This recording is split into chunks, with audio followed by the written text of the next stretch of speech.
Edison Hatter here, joined by Thomas Svensen and Mike Pribozie as we kick off another week of the Harness Players podcast. If you're watching us live here on video, you're just going to catch us discussing some of this Sweden racing coming up this weekend. But if you're listening to this on the podcast, we will have Wood by Mohawk coverage on the back end of it. And if you are seeing us on video, you may as well go on and check out that full Harness Players podcast on the audio version to catch this Saturday's Wood by Mohawk action. And Mike Pribozie, you've got not only the Wood by Mohawk hat on, you've even stolen Garnet Barnsdale's background, it looks like. I like this background a little better than the brick wall. I got too much grief over that. Everyone thought I was in jail. Oh, we got Thomas Svensen there between us. And Thomas, we know you had a pretty good day at the Hamiltonian Saturday. Looks like we've got a Siebelman Stables hat along the way, too. Yeah, I think I have all Siegelman caps you can find. And so today I did the pink one with the Hamiltonian Oaks t-shirt. So it was a good weekend. Good.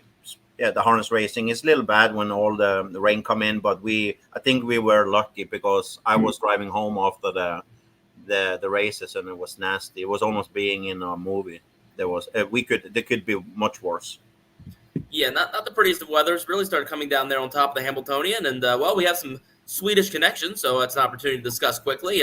Thomas, obviously, Team Tactor, 2 Hamiltonians in a row, and the emotion from Yannick of finally getting his Hamiltonian victory. Yeah, I was happy for Yannick. He's a Hall of Famer. He won 9,000 races for a couple of weeks ago. He had Father Patrick with a good shot when he had post 10, but he said Carl was maybe the horse he had to win the Hambo. And when the rain come, when the gate opened up, and I was like, Yannick said, like after when I talked with him, is this what's going to happen? The rain coming, but he drove a race with who is not like Yannick.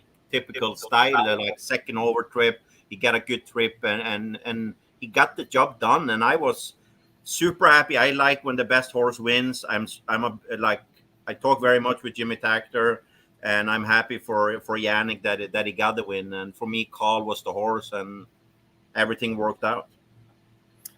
And Mike, obviously, since we are on the show discussing our partners ATG and the Sweden racing, since I was on ATG Live on Saturday for a couple of hits during the Hamiltonian, got to mention those overseas odds. How about 9-1 on Highland Kismet in the second spot? And even Carl for the win price at $1.95, a little better than the $1.70 here in the States. So benefit to those over in Sweden if they got to play that exact combination over there. Yeah, money got spread out over there a little bit more. Probably big pools, I would think, for that. Nice to get a little extra whenever you can.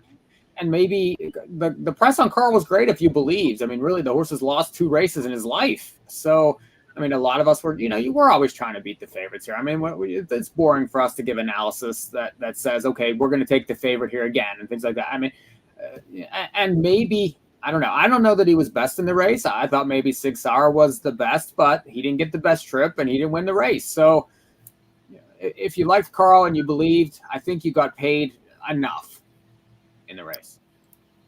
Well, Thomas, talking about the Hamiltonian Oaks really quickly. Now, that one, I will say we saw the opposite effect between Sweden and the States. Overseas, ended up paying $9.40 to win. Warwick Michelle, I believe, was something like 13-ish to 1 here in the States.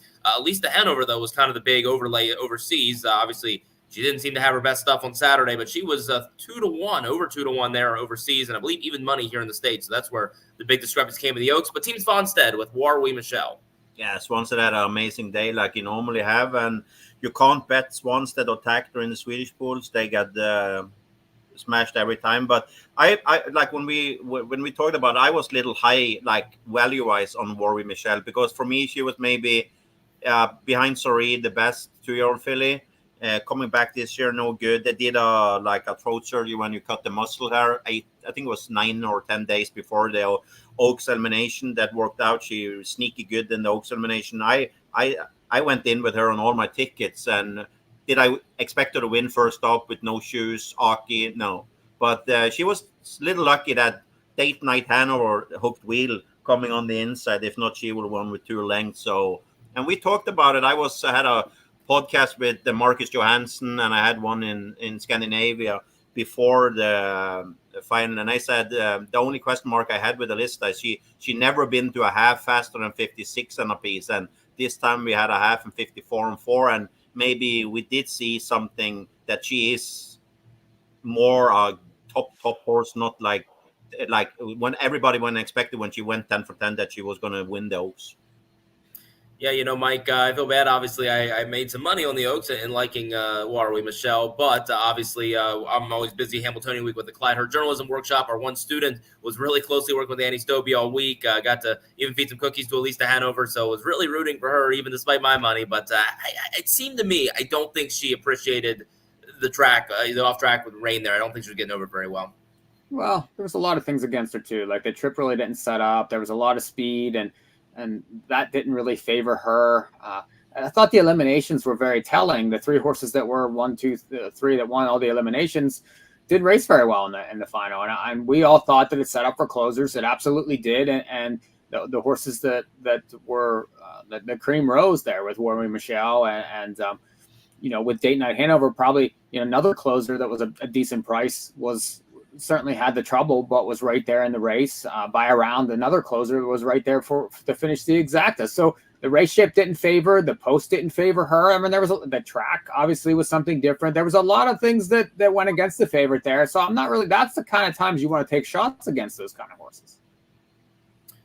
Well, that's a good discussion there. The Hambo and the Hambo Oaks this past weekend. This coming weekend, we're going to get the Åby World Grand Prix over in Sweden. Thomas, a unique race concept here. We're going to see this race once every 4 years, a little bit of extra money on the line in place of the Åby Stora Prix. And hopefully, as a result, we'll see some of these top horses in this year's future editions come to show up, maybe even some U.S. connections in the future. But this year, we get a treat with Francesco Zet and Horsey Dreams have to square off again.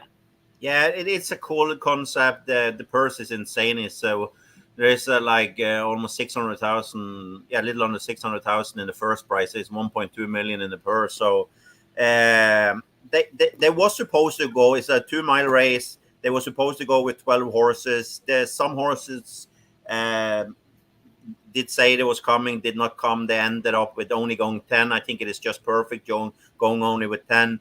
The quality for me, it's. Some name is missing, but the all over it is I'm looking forward on Saturday to see this race and Horsey Dream. We just saw what he did on the Elitloppet.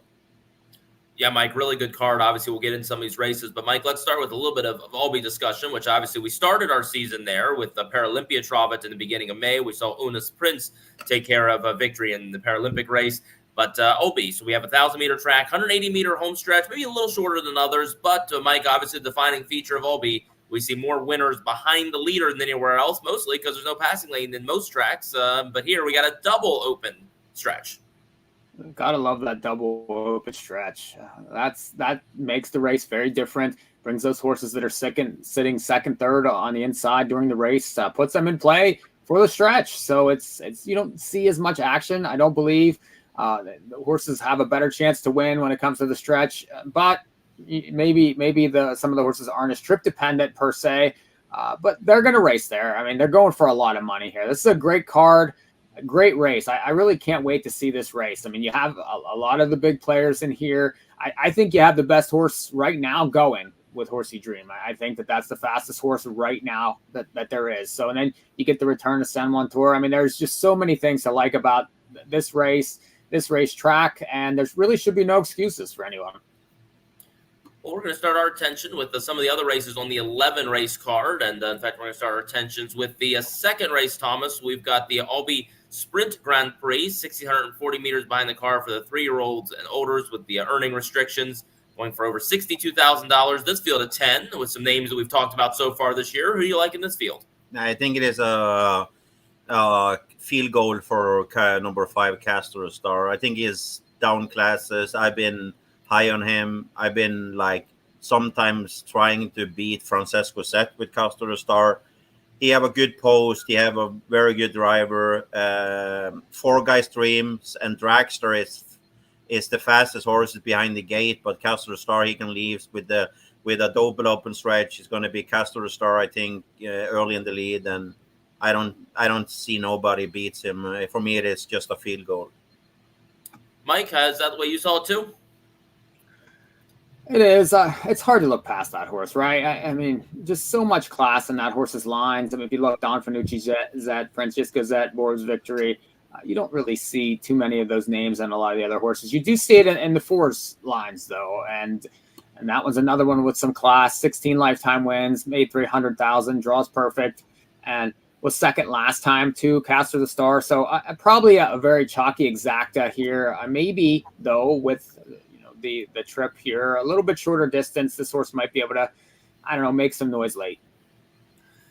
Yeah, I mean, that's the two that I saw as well, Mike. The only other horse potentially of interest to me, the 10 Indy Rock, but I can't say I love the draw. And obviously a horse who's shown some pretty good talent over a bit of the longer distances, back to 1,640 meters here. But yeah, I think Castor the Star, at least on the win end, should be able to take care of business there in the second race. All right, Mike, I think we've made it all the way until middle of August, until I have finally gotten it in there. We are going to take a look at the Åby Grand Prix, 640 meters. The Monte, the racing under saddle horses here, a field of 10. And obviously with these, they can get all 10 of them across the gate. Obviously a little bit less room for a rider on the back of the horse. How do we see the Monte race unfolding? When I looked at the program here, and we kind of make these plans to talk about these races, I'm like, oh, here we go, here we go with Edison's Monte race. It's interesting that Ben-Gurion Jet shows up here. Really, it's been facing some of the top horses in the sport, right? Clickbait, I know, favorite of yours, Hail Mary, Horsey Dream, Honest Prince. So plenty of class for this Gocciadoro trainee. Draws the rail. And now, can this horse handle the Monte? I think that if the horse does, then they're all going for second. So there's that one there. And then you have some known Monte connections on the 3. That's a horse that maybe has a little bit off form, but has made 900,000. So, for the last couple years, 11 years old now, but draws well and probably could be aggressive. That would be the 2 for me. Maybe the 7 would be another alternative. I'm curious to see what you think, what Thomas thinks. Yeah, Thomas, I mean, you know me, I'm always going to try to slip in a Monte race whenever I can, but I am curious, particularly with this one, figure you might have some insight for us. Ben-Gurion Jet, who we saw here, obviously, for the International just last year, for Alessandro Gocciadoro, racing under saddle. What do we make of this? Take it very easy. It's a slam dunk on Ben-Gurion Jet. Gocciadoro will never put up Eric Raffin, who is the best Monte and maybe overall the best driver, and Monte, he can do both. He will never put him up if they haven't tested Ben-Gurion Yet under saddle. I think he just gonna destroy this field. It's some decent horses. It's like Extreme. He can go, but it's been a while. They trained just Fleming Jensen, who trains Extreme. He just trained under saddle, so he's used to be under saddle. When he trained the Deep Sand, it's just under saddle. He never have I don't think he have a jog cart home. But for me, I take it fast. Ben-Gurion Yet. If I can get 1 to 2, I'm all in. Yeah, Mike, obviously we saw it Elitloppet day with Eric Raffin winning not only the Elite Monte race, but also Elitloppet, obviously. He's got a chance to do it again here. So that's a pretty cool feat to be able to win under saddle and in the bike in the same day. Absolutely. These guys are trying to win every race, I think. So these big races, but there's a big purse here. I mean, 52,000 going to, so the fact that they show up here with this class horse, I think Thomas is right. I mean, I don't think they'd be here unless that they thought that they were going to win this race. But I don't know. I mean, it is still something new configuration. So if you're looking for value, maybe try some of those other ones. The 3 and the 7 would be for me.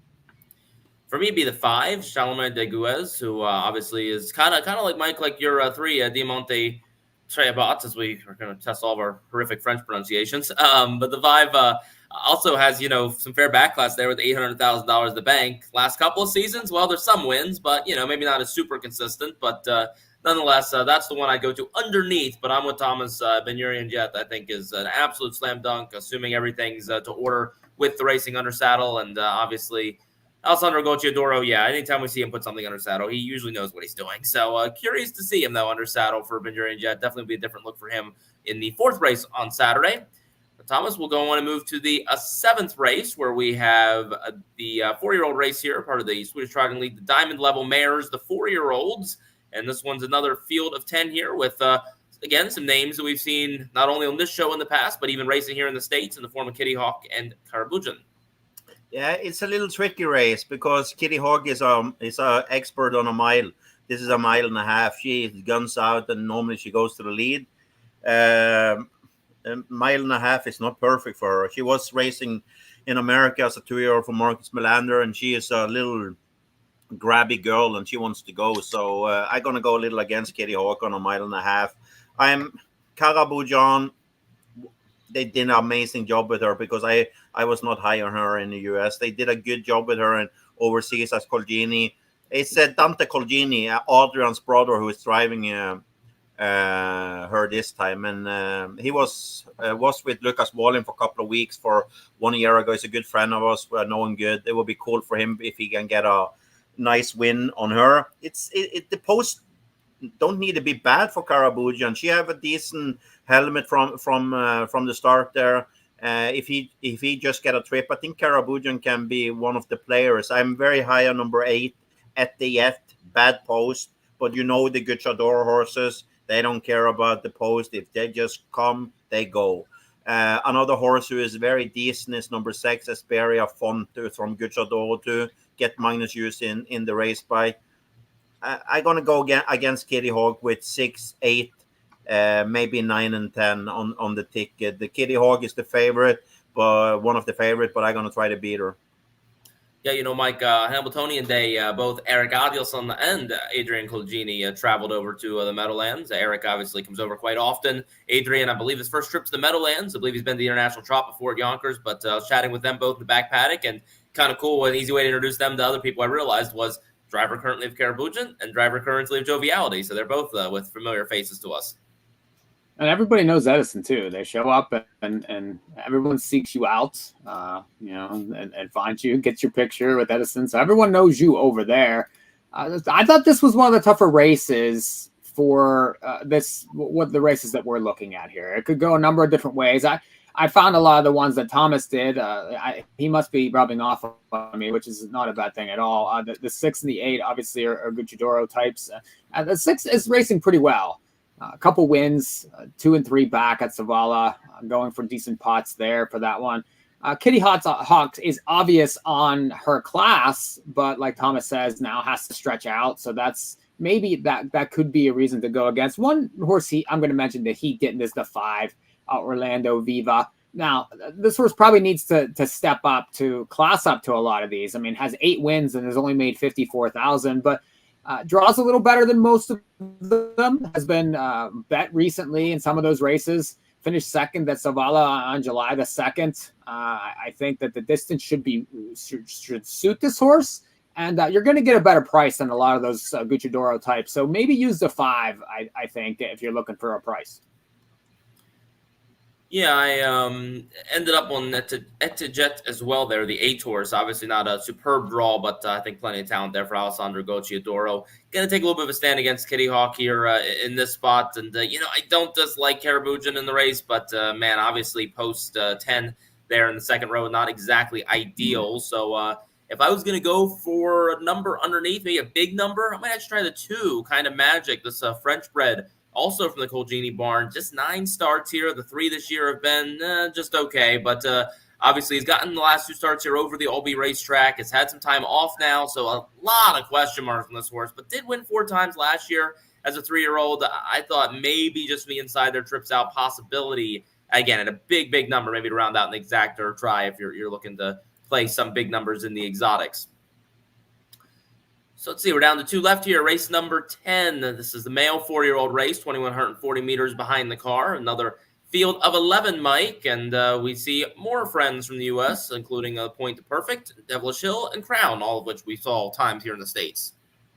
Lots of familiar faces here. I like these races because we're following these horses. And on the bigger days, these horses have shown up a lot on our podcasts and racing very well. Devilish Hill, we did like this horse last time on July the 30th at Jaggers Row and delivered at 2-1. So I thought that was a decent price. Crown raced well again. This horse is grinding and really racing well this year. 5 seconds, 1 win and 7 starts. Gets an inside post now, has had poor posts recently. So that horse I think could be, and you're going to get a better price on that one. So it's hard to look past those 2. Maybe the 1, Underground Artist, another one that is stepping into this race, and it really is a long shot almost every time. But it's facing horses like Fame and Glory. We know how good that one is. So has a little bit of class. Nice second place last time. Gets an inside draw. So that would be my price in here. So 3 and 4, very obvious. But then try the 1 as an underneath type. Thomas? I like this race. If I'm going to have right, I'm not sure. Devil Shield, like we talked about many times, we had him in America. He's been developed very good when he get over to Norway. Not sure if 1.5 miles is his best distance. This is the 1.5 miles. He can come to the lead. The Crown, you know what I think about the Crown. He made over $500,000. I've never been high on him. He benefit more of the distance, I think, than Devilish Hill on 1.5 miles, and he have a good post. He finished good last time. He is in his life form, we can say, in his top shape. There is one horse I really like, but I'm not sure if he have stepped up to this horse. Is number 10, Kilian Fromento. Go in and look at his races he has been doing the last couple of times. He has been climbing the classes. It's a Gucciador horse. He can choose the helmet to Crown or Devilish Hill behind the gate. He's going to be forward placed. It's 3-horse field. I'm going to have all 3 when I have the pick 7. Who is going to win? I hope Devilish Hill on the heart, but I wouldn't be surprised if Kilian Fromento is coming to show the big guns that he can be with them. Yeah, I think I agree with Thomas in the sense that I think it's one of those 3. We're looking at Crown, Devilish Hill, or Kilian Fromento. I think one of those 3 is your likely winner.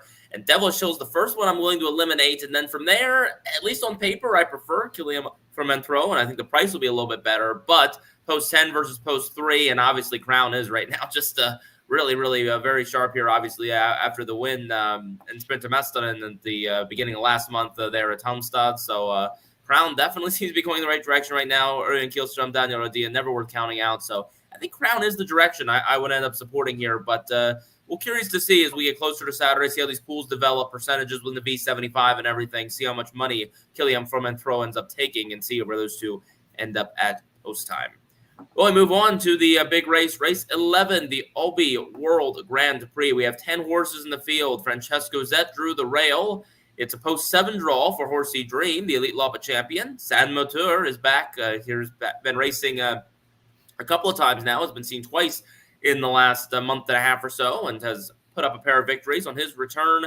We have plenty of other names in here, and I will say Thomas Hades de Vendel, unfortunately, drew post-8 as a big long shot. I mentioned because, again, when talking with Eric Adias in the paddock, they had just drawn when I was chatting with him Saturday morning, and obviously not ideal, the post-8 draw there for the long shot. Now, it is a cool race. It's going to be a little tactic, 2 miles. But you have the best drivers, almost all of them in the world in here. And we have 3 of the best horses in the world with Francesco Zet, San Moteur, Horsey Dream. For me, I don't think nobody is going to be close to Horsey Dream. No shoes he is entered with. We saw what happened when he raced on the Elitloppet. He benefit of the long distance. If there is one horse I think can be close to him, or it's a fresh number 2, San Moteur, but he struggled a little with health-wise. I was not super high on, super happy how he looked. Like last time, when he come back off the injury, he made a break. He come back and beat nothing. Last time he win, but he struggled coming into the last turn, and then when he coming into the stretch, he took the bit and won easy, but he can't do it. Struggle on the turns this time, San Moteur. But I've seen him in France before. That horse, he can go the 2 miles distance. If he can get he needs a helmet, I think, to have a shot. But he's also, I think, entered with no shoes and American race bike. He had that for first time, I think, the 2 last races. Francesco Zet entered with no shoes for the first time in his career. He has always been racing with just hind shoes. No hind shoes before. This time, no shoes. I don't expect Francesco Zet to be a player on the 2 miles distance. I don't think that benefit him compared to the big guns. For me, it's just 2 horse field. But I think Horsey Dream just wins. But I love San Moteur. You know, Mike, obviously we want to get your and I's thoughts on this race, but just discussing it from a U.S.-centric standpoint before we get there, obviously the Åby World Grand Prix, the idea and concept of having this race every 4 years is to obviously hopefully get some U.S. connections in the future. But I will say, obviously, I think the two factors going against potentially the 2-mile distance is always maybe a question mark of this race. And also timing wise, obviously Elitloppet's a really tough time, as end of May, horses trying to come back from the winter. It's a bit of a tough time in our schedule. They don't get the winter in Paris and Vincennes as the European horses do. But here in mid of August is also kind of a bit of a question mark because you obviously just had Hamiltonian weekend, as well as some other races coming up leading into theoretically the Breeders' Crown. Yeah, I think if you were going to bring a U.S. horse over, you might want to do the whole thing, like go for the elite lot, point for this race too, as the maybe the icing on the cake type of thing. I don't think that maybe horses would point for this race. It would probably be the both of them that would be the thing to be the most attractive. That would be, in my mind. I mean, what would Jiggy Jog be in this race? How would she stack up versus these horses? I mean, because really she's probably would be our best chance over here, right? To compete in this level. So I would ask you guys, what would you think? How would she go against these horses, even with the 2 miles and her class versus some of these other ones? I think she might be a little up against it. Yeah, I can have a little. I was thinking about Jiggy Jog too. Is the horse who can do it, I think, but it have to be that because she's trained by Aki, he knows the concept home with Elitloppet. Elitloppet, I will definitely see Jiggy Jog because I haven't seen a faster mile horse that Jiggy Jog is. She is incredible. Mm-hmm. Mile and a half, and the 2 miles distance. I don't think that would with Aki's trainings concept. She is, I think, health wise and like how she is built, she can definitely go that, but she need to have a trip. We saw that when she lost for Stream in the last year when there was a mile and 1:08, I think it was. Then she got a little like the last 1:16 of a mile. She need to be tricked because you see Dexter never used the whip on her, but you just have cover and they don't going to go super fast. Like the middle half in this race going to be a little softer. So I don't think the distance will be any problem for Jiggy Jog. It's more like driving wise. Who is Dexter going to drive her? I think maybe Arke will benefit more.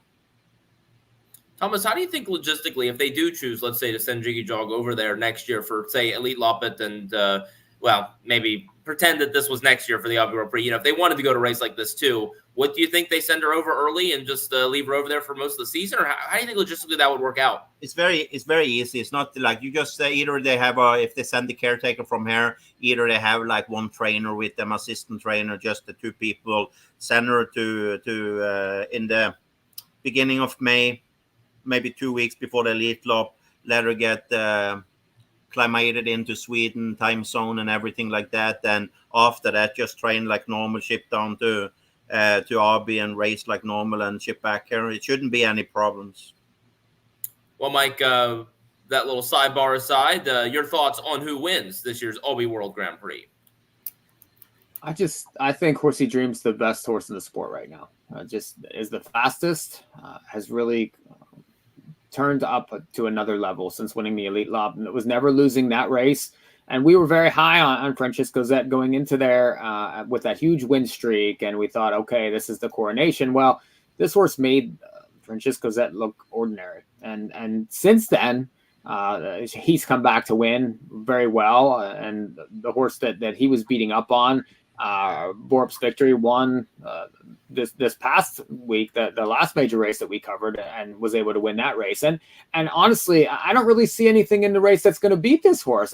Despite the distance, I don't think that's going to matter.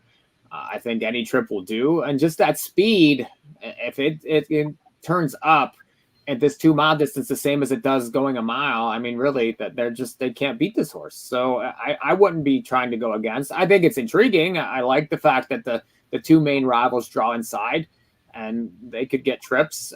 It's a great race, and they're going for a lot of money. You have the double open stretch. I mean, there's a lot of intrigue in here. They're not going to give it to this horse. I just think that he's the best right now. Yeah, I tend to agree with that. I mean, I think there was 2 lines of thoughts in the last couple of races for Horsey Dream. First was that Francisco Zet could be the greatest and could easily take it to him. That didn't work out. And then Idal de Tallard obviously got his chance to rematch up with them next race in Paris or in France there. That didn't work out. So at this point, until proven otherwise, I think he's top of the hill. But I will say Sam Motor might very well have something to say about that on his return efforts here. So I am curious on those two. I think I would try to take a swing against Francesco Zet. I'll tell you what, if I'm trying to play a trifecta and trying to get some sort of big number in there, high on Pepper is kind of intriguing to me. Now, I will say I'll be partially biased by the fact that the owner actually knows very well Judy Davis-Wilson, who's our stakes coordinator down in Delaware at Harrington and Dover. And she was over there the Elitlopp weekend with the owner and was hanging out with High on Pepper, and I was there as well. So obviously a bit biased from what I've heard there, but I will say that horse, of course, raced in one of the long-distance races. In fact, we see he was second there, too, Izoard Verake last time out there at Solvalla. That was in the Harper Hanover, and obviously this one, ended up being a very good second behind the very, very talented French horse at this distance. So I think the longer distance, at least, is a benefit to him if he might not have the class of, say, a Francesco Zeta San Motor or a Foresea Dream. So maybe he's the one trying to get in there to big number. But either way, should be a fantastic first ever edition of this Åby World Grand Prix this Saturday. Looking forward to the race. It's 11 races on the program there at Åby. Race 11, the big one, will go at about 12:35 or so here, just past lunchtime on Saturday afternoon in the States. And first race post time set for 8:20 p.m. here in the States. And Thomas, I know you'll be watching. Yeah, I've been watching. It's going to be exciting to see. There is a couple of good races before the big guns coming on the track to go there for like over 1.2 million in purse. I never seen that before, and it's the biggest price we have in Scandinavia. And Mike, I know you'll be watching not only this week but also next week. We have the Margareta race, the renamed Jubileumspokalen. We've got that Solvalla coming up next Wednesday, August the 14th. So we'll be right back here in a couple days' time for the three of us to chat again about some Swedish racing. Yeah, get in on the Swedish racing. It's a lot of fun. This is one of the best races you'll see. I mean, outside the Elitlopp, this is a really nice race. So if you're looking to see the good horses, you start to become familiar with the ones. They're going for a lot of money. The card's great. There's huge pools. It's worth your time to jump in early morning Saturday and catch these races, especially the big race. Watch the big race. Hey, Thomas, before we let you go, just real quick, I'm thinking about it. The International Trot at Yonkers is just about 4 weeks away, and obviously I'm in a lot of these email chains and connected with information that I can't exactly share publicly yet, but we're obviously working on invitations, connections, trying to figure out who we would like to invite. But at this point, officially, Vivid Wise Oz and Hail Mary are the two official invitees. From internationally overseas, Thomas, who else would you in a dream world like to see in this field coming up next month? It's a good question. Who do you want? Like Hail Mary is invited. I don't think he goes around a half. So I was a little surprised when he got invited. I want to... Vivid Wise Oz is invited. I want to have Ben Gurin yet coming, but he is, I've been super high on him. If he would come to America, I think he would be like a new Elijah One if he goes to Aki. Who will come? That's the problem. It's like little with the flight, who will fit. San Motor, I will love to get to the international. I think he will benefit. I don't think he would have any problem getting around the half. What other do we have compared to the other ones? Not much, but that is the horses that it's so hard with the shipping right now. Who are gonna pick? But San Motor will be my dream horse. Well, Mike, when I asked, as you're well aware, when I asked Bjorn about San Motor back in May, he said once he gets healthy and everything, he would like to see him come to the States potentially next season. He said, obviously trying to get him back in shape there in Europe this year, but that could be an exciting possibility in the future. And I don't know, any others you'd like to see, Mike? Well, I mean, we'll see what the U.S. horses show up too. So, I mean, we're always. I do think that the Scandinavian horses are much better than our horses. But the way Jiggy Jog's going, she was second last year in the race, so she. I was a little disappointed by its academic. So that one, we'll see who comes from the French side too. I mean, they always have legitimate horses. So, I mean, what about Lexus Cody? Can he go around a half? It's a good question. I mean, he dominated that race on Hambo Day, but I don't know. I mean, most of his big wins are at the Meadowlands. Hoosier or Meadowlands. Yeah. Or Hoosier. He's been pretty good in some of those opens at Hoosier. And I know he's big. He's big. They have a big bike on him, and he's hooked all the way out, and he looks like a big. So I'm not sure if he comes around the half. But he would be like a cool horse to have in there, because we know he's gonna gun out or be in the front. He's too grabby to race from a helmet, so he would be like a cool player if he gets into it, if they go around the half. Well, we have 32 days of the Yonkers International Trot. 2 of the 10 invitees are confirmed, so we got plenty more spots to be filled in the coming days and weeks. But regardless, we thank you for tuning in as always. We hope you enjoyed this Saturday's Åby World Grand Prix. Again, next Wednesday is Jubileumspokalen at Savalas. We'll be back together with you sometime early next week, maybe Sunday or Monday, to discuss that race. And again, if you're listening to this on the audio version of the podcast, you're good. We're going to slip you over to a Wood by Mohawk coverage. If you're catching us here live and seeing our pictures on the video monitor, then you should want to go check out that Harness Players podcast to hear the rest of the show as we discuss this Saturday's card at Woodbine at Mohawk Park. And don't forget, we have a Hoosier live stream this week also.